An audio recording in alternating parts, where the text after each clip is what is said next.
Hey y'all, it's your girl Gemini Jazz with House of Chiron, and we are back with another episode of Galactic Gossip. Welcome in and welcome back to my channel. If you are new to my channel, go ahead and hit that subscribe button so you will not miss a beat. You will not miss anything that I upload, any promotion, any news or broadcast that I put out. You will have all access and you will receive the notifications for that. All right, so if you are returning to my channel, welcome back again. I hope that the month of August treated you well, and with all the crazy transits and the intense vibes that, we are all here in sane mind and body, and we are looking forward to what September is going to bring us. All right, so before we dive into this month's energy, just get these announcements out the way really quickly. The Celestial City is still open for membership. So if you are looking for a community where you connect on astrology and spiritual growth, also you want to receive Reiki, and you want to kind of get some readings in for the month ahead, then the Celestial City is your place to be. We do all of that and then some on a monthly basis for $33 per month. Okay, also there are discounts to all of the services and products that House of Chiron offers when you are a member of the Celestial City. So speaking of our products, we have the Chiron candles that are stocked. So go ahead and get your orders in for that as well.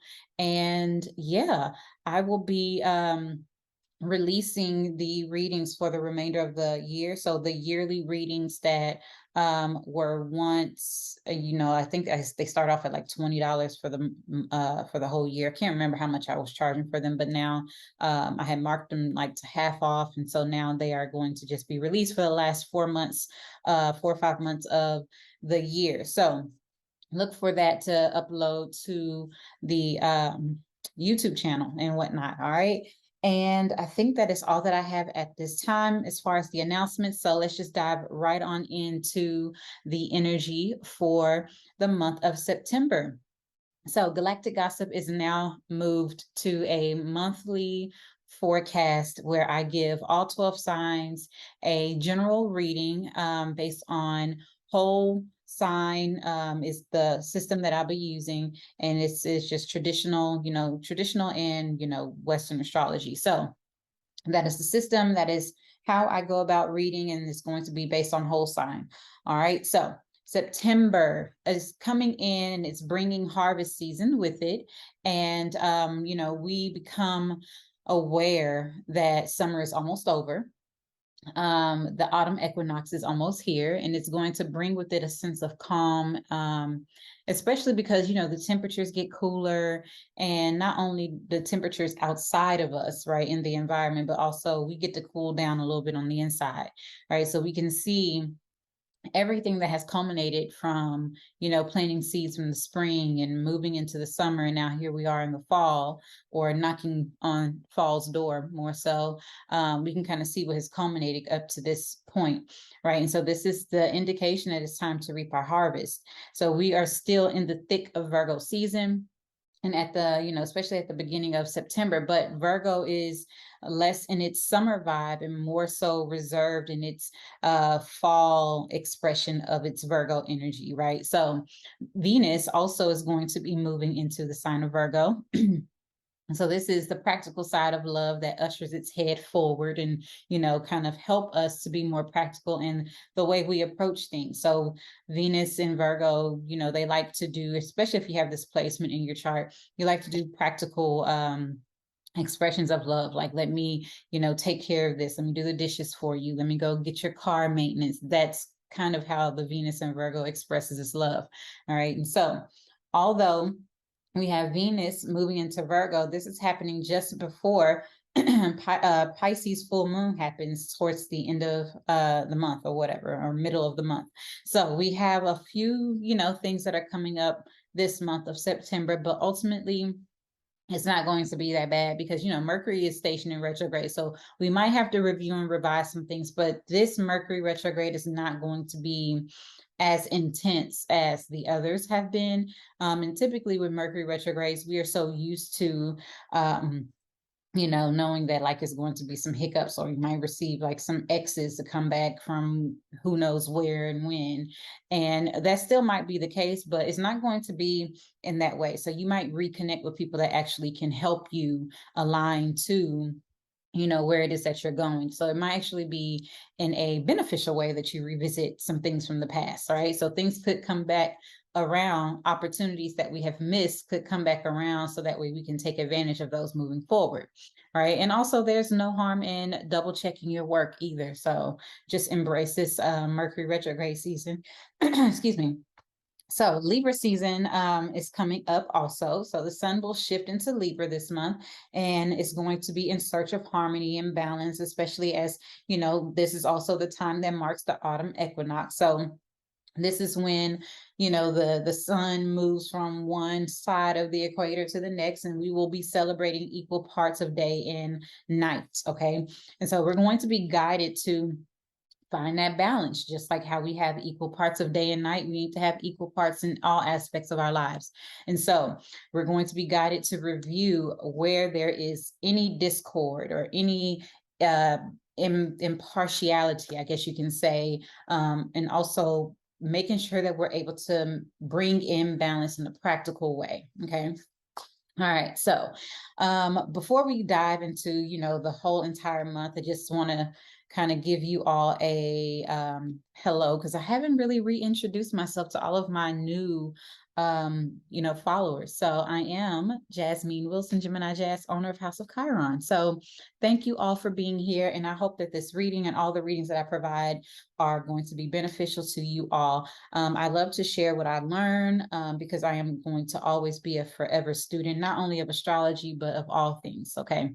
So now, moving forward, September, let's talk about the chakra focus. Okay, so this month we are going to be focusing on our heart and our crown chakras, and that is going to be conducive to the Pisces full moon, and also with that Virgo, Venus and Virgo energy. Excuse me. So the new moon is also in Libra, so that's also that Venus energy as well. And so that's, you know, tapping into that heart chakra. The crown chakra is coming from that Pisces energy, the Pisces full moon. And so being able to have a strong intuition, being able to see things clearly, being able to stay open to receive the many blessings that are coming towards us at this time, especially with Mercury in Libra opposing Jupiter, that's retrograde in Aries. So there is going to be a reintroduction of opportunities that have been missed. But we have to stay open to receive things in a way that we are not expecting for them to come, because keep in mind that Uranus is still retrograde and is going through Taurus still. Okay. Now, speaking of the chakras, so like I was saying, we have that new moon and we have the full moon. So this is going to help us find the harmony within by keeping that center chakra, right? The fourth chakra is the heart chakra, and that's the center chakra, right? So there are 3 chakras below it and 3 chakras above it. So that center chakra is going to help us with balance, right? And so this is where we can experience many physical symptoms. So the Sanskrit name for the heart chakra is Anahata. And so this means unstruck, unhurt, unbeaten. And so that's the kind of energy that we need to go into this season and this month with, that we are unhurt, we are unbeaten, that we are healing, that we are staying open and receptive. Okay. Now, if you have an imbalance or a blocked heart chakra, you might experience chest pain, heart disease, any respiratory issues, possible panic attacks, maybe even depression, insomnia. There's also a possibility to have immune system deficiencies, shoulder and upper back pain as well. And so that's just something to consider. And if you are looking to assist with your chakra balances, I am also a Reiki master.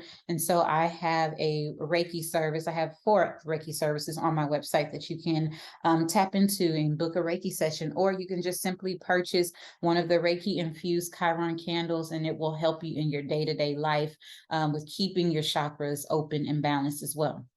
It's really great for meditation, to light that thing while you're in meditation and focus on the chakra that you actually lit the candle for.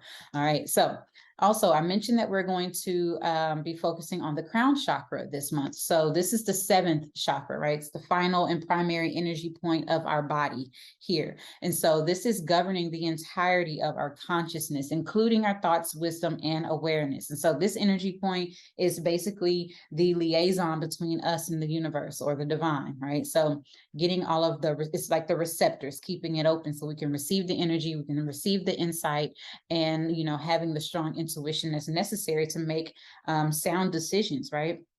So if you have any imbalances or blockages in your crown chakra, you might experience migraines, thyroid issues, hormonal imbalances. There might be some cognitive issues, even neurological disorders are possible. There might be some nerve pain, some psychological issues going on, anxiety, maybe even hair loss. These are things that might, transpire with this, okay? So once again, if you're looking for any help with your chakras, I am that person. Boogie on down to my website. It will be in the description box below, so you can get all the services that you need. All right, so moving on into the month. Now let's talk about the astrology. That's what we're here for. Okay, we have Capricorn and Capricorn rising. So Mars is going to be transiting your 6th house while it's in the sign of Gemini. And so this is activating like a health issue, right? So maybe there's been like this health situation that's been going on. You have many ideas about how to combat it.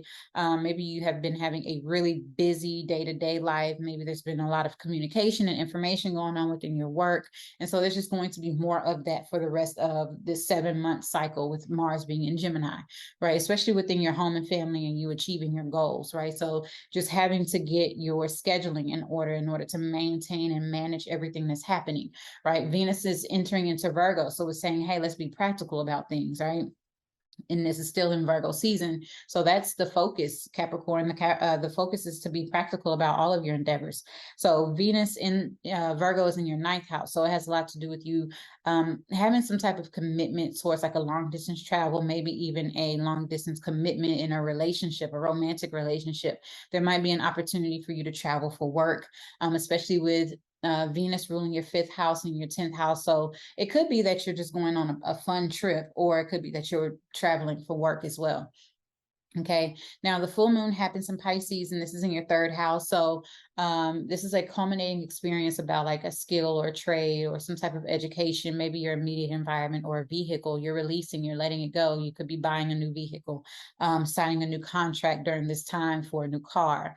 With the full moon happening in your in your 3rd house, it still rules your 7th house. So it's commitments, it's contracts. So it's something legal that's happening. Also, you might receive like the culminating experience of a relationship that's going on. That might be something that's happening as well. Mercury stations retrograde in Libra. The sun enters Libra. The new moon happens in Libra. And then Venus enters Libra, all in your 10th house. So you have 10th house focus this month, Capricorn. So it's career, public image, public responsibilities, your public influence. So your influence might take on a more broader approach, right? Your career might pick up a little bit more busy. You might get a new job, or you might get information about your job, right? Mercury is retrograding in Libra. So there might be an opportunity that comes back around for you for work that's more in alignment. It brings more harmony to you. So you might switch jobs at this time, or you might receive a raise or information about a raise. Or this could be that opportunity for you to travel for work, especially with Mercury ruling your 6th and 9th house. So that's your daily routines, and that's traveling, that's long distance trips. Now, also, this could be that you're just going on a fun trip, like I said. Now, Mercury is going to dip back into your 9th house, so this planning for this trip also could be, with that energy. And then with the sun being in your 10th house, your focus is your career, and it's also your public image. You're going to be feeling more, outgoing during this time. And then the new moon is telling you to set intentions about your career and your public image and your responsibilities, right? Your commitments to your responsibilities, finding harmony and balance within those things. And then with Venus being in your 10th house, you might receive more finances in your work or from your work, okay?